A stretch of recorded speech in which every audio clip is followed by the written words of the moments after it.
ఒక్కొక్కసారి దేవుడు కొన్ని క్లారిటీస్ అలౌ చేయడు. ఎందుకు అంటే మనం ఇంకా ఎక్కువ సిద్ధపడడానికి, so that we can even prepare more. ఉదాహరణకి ఆయన వస్తున్నాడని తెలుసు కానీ సమయం ఏమైనా చెప్పాడా? He will never. So maybe to prepare more, but he will give us some signs, some prophecies, కొన్ని visions, dreams. But why not కొన్ని క్లారిటీస్ అలౌ చేయడంటే వీ డోంట్ నో. అందుకే లివ్ బై ఫెయిత్. ఒక్కొక్కసారి మనకి ఏదైనా విషయమై క్లారిటీ లేదనుకోండి, ఏం చేస్తారు? ఫర్ ఎగ్జాంపుల్, నువ్వు ఇంకొకరు ఇద్దరు ప్రార్థించుకుంటున్నారు, నాకు వరం కావాలి అని. నువ్వు 10 ఏళ్ళ నుంచి ప్రార్థిస్తున్నావు, నీ ఫ్రెండ్ 2 ఏళ్ళ నుంచి ప్రార్థిస్తున్నాడు. 2 ఏళ్ళు అతనికి స్వస్థత వరం వచ్చేసింది, అతని చేతిలేగా అతను స్వస్థపడుతున్నాడు. నువ్వు 10 ఏళ్ళ నుంచి ప్రార్థిస్తున్నావు, నీకు రాలేదు.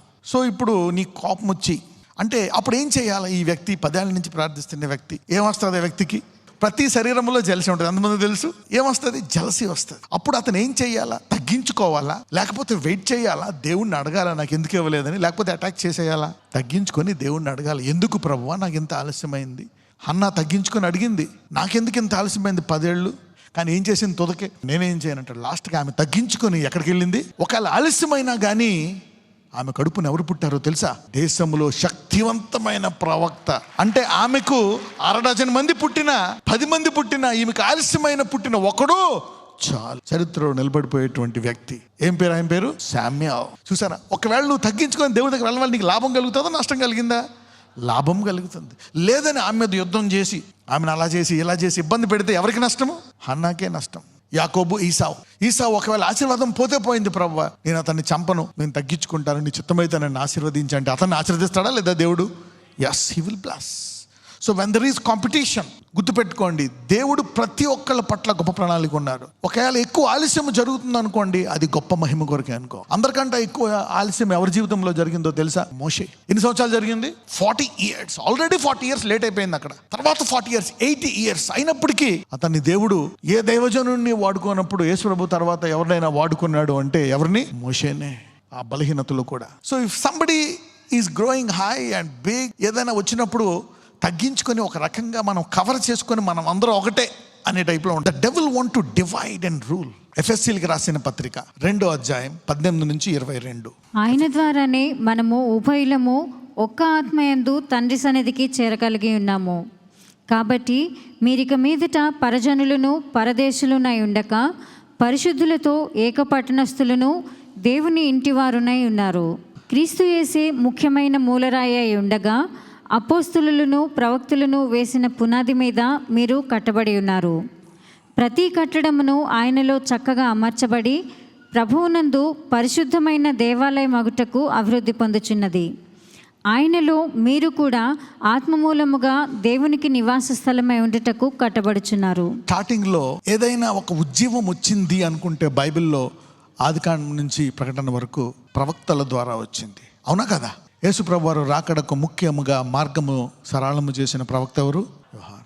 మరి ప్రకటన గురించి, రాకడ గురించి, దేశాల యుద్ధాల గురించి దానియేలు ప్రవచించాడు. ఆయన పుట్టుక గురించి, బాల్యము గురించి, సిలువ మరణము గురించి యెషయా ప్రవచించాడు. So the prophets have brought revival. అయితే ఇక్కడ ఎఫ్ఎస్సిలో ఆయన మరొకసారి పునాదులు జ్ఞాపకం చేస్తున్నాడు. Let's go. ఆయన ద్వారానే మనము ఉభయులము ఒక్క ఆత్మ యందు తండ్రి సన్నిధికి చేరగలిగి ఉన్నాం. మనం తండ్రి వద్దకు వెళ్తున్నాం. మరి ఆయన వరుడు, మనము వధువు. ఎక్కడికి వెళ్తున్నాము? ఫైనల్గా తండ్రి. అది గుర్తుపెట్టుకోవాలి. అది గుర్తుపెట్టుకుంటే అప్పుడు ఒకళ్ళు గొప్పోళ్ళైనా, ఒకళ్ళు పేదోళ్ళైనా, ఒకళ్ళు చదువుకున్నా, ఒకళ్ళు చదువుకోకపోయినా, జెండర్ ఫీలింగ్ ఏమీ లేకుండా ఆ గురికి వెళ్తున్నప్పుడు మనము తగ్గించుకునే అవకాశం ఉంది. అందుకే అంటారు, where there is no vision people, అంటే విశ్వాసంతో పాటు ఏమి ఎదగాల? ప్రేమ, ద లా ఆఫ్ గాడ్. అందుకే మనం ఏదైనా ఎవరి మీదైనా సీరియస్ అయ్యే ముందు, తిట్టే ముందు, కొట్టే ముందు థింక్ ట్వైస్.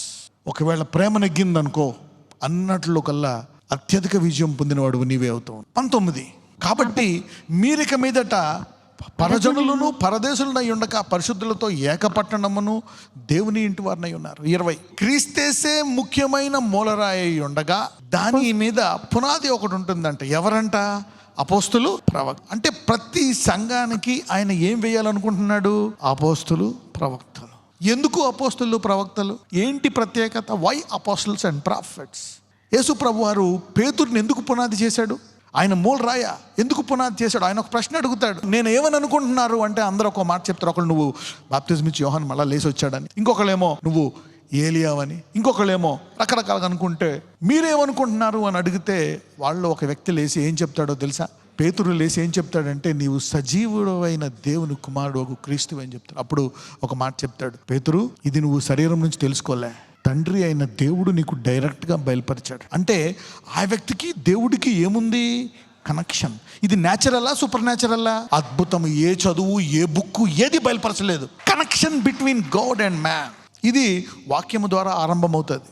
ఈ వాక్యము చదివి ఆ విశ్వాసం పెరగడం ద్వారా, దేవునితో సహవాసం పెరగడం ద్వారా, అప్పుడు అందుకే అంటాడు దేవుడు, నీకు ఈ వాక్యము తెలిసి ఉన్నా సరే, శిష్యులకి వాక్యం బోధించాడు. అయినా ఒక మాట అంటాడు, నేను మీ దగ్గరికి ఎవరిని పంపిస్తాను? ఆదరణకర్త. అతను అప్పుడు ఈ వాక్యములోంచి మీకు బోధించి మిమ్మల్ని ఎందుకు నడిపిస్తాడు? ఆయన లేకపోతే ఈ వాక్యమును వక్రీకరించి ఇష్టం వచ్చినట్టు బోధించుకోవచ్చు, ఎవరికి ఇష్టం వచ్చినట్టు విభజించుకోవచ్చు. అది లేదని, ఇది ఉందని, ఇది అయిపోయిందని, ఇది అవ్వలేదని. అంటే పునాది అంటే ఏంటి? దేవుడికి మనిషికి ఉండేటువంటి కనెక్షన్. ఇక్కడ అపోస్తులు, ప్రవక్తలు అంటే ఏంటి? వాళ్ళకి ఏముంటుంది? దేవుడి నుంచి connection. They can hear from God. ఒకవేళ కనెక్షన్ లేదనుకోండి, దీన్ని మార్చేస్తారు. Should be careful in that area. The connection when disappears, devil strategy.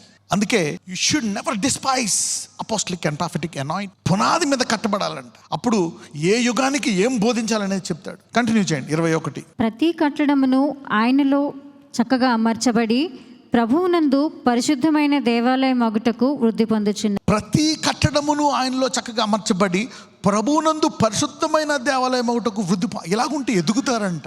సంఘము ఎలా ఎదగాలంట? మహిమ నుంచి అధిక మహిమకి ఎదగాలంట. God wants you to grow. Suppose చూడండి, కొన్ని ఇల్లులు కట్టలేం, కొన్ని ఇల్లులు 3 ఫ్లోర్ల కంటే ఎక్కువ వేయలేం. ఎందుకు? పునాది సరిగ్గా లేదు. కొంతమంది పునాది లోతుగా వేసి పెట్టుకుంటారు, తర్వాత 30-40 ఫ్లోర్లు కూడా వేసుకోవచ్చు. అలాగే పునాది సరిగ్గా లేదనుకో, ఎదగలేము. You cannot grow.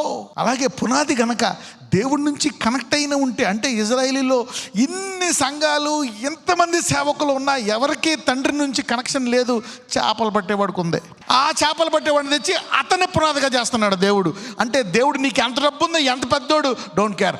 Do you have the foundation? Can you here from God? నేను ఎప్పుడు ఒకటే చెప్తాను, ఒకవేళ నీ జీవితంలో ఏదైనా నువ్వు సంపాదించుకోవాలి అంటే ఏం సంపాదించుకోవాలంటాను? దేవుడి నుంచి వినడం. మా ఆయన వదిలేస్తా కాదు ప్రభువా, నీ చిత్తం ఏంటి? What is your will?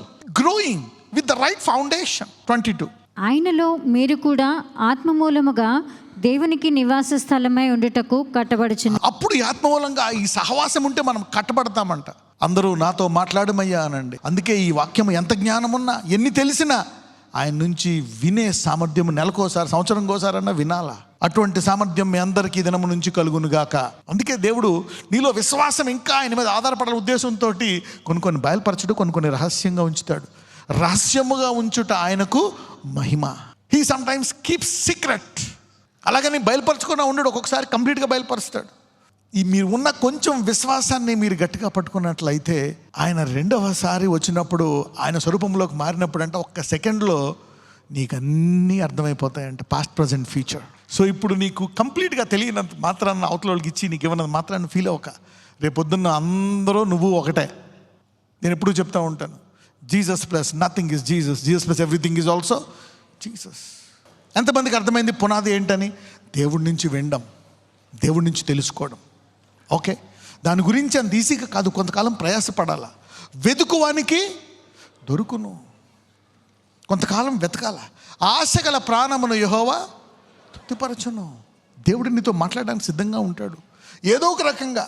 He want to talk, he want to bless you. Okay, if at all you want to develop. ఏమి పునాదులు అని చెప్పాను? దేవునితో సహవాసము పునాది. అపోస్తులుడు సహవాసము, ప్రవక్త సహవాసం, ఇది పునాది.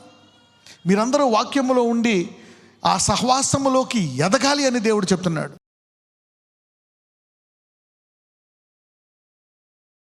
నేసయ్యా, ఇదిగో ప్రభువా, ఈ అపోస్తులత్వము, ప్రవక్తత్వము ఎందుకు, పేతురుని ఎందుకు ఎన్నుకున్నామంటే నీ నుంచి వినే సామర్థ్యం, అది నాకు కావాలి నాయన. I want to hear from you.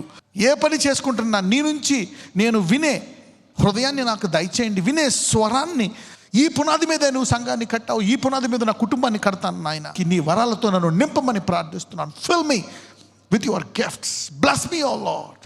నన్ను, నా కుటుంబాన్ని నజరేయుడైన యేసు నామమున ప్రార్థిస్తున్నాము తండ్రి, ఆమేన్.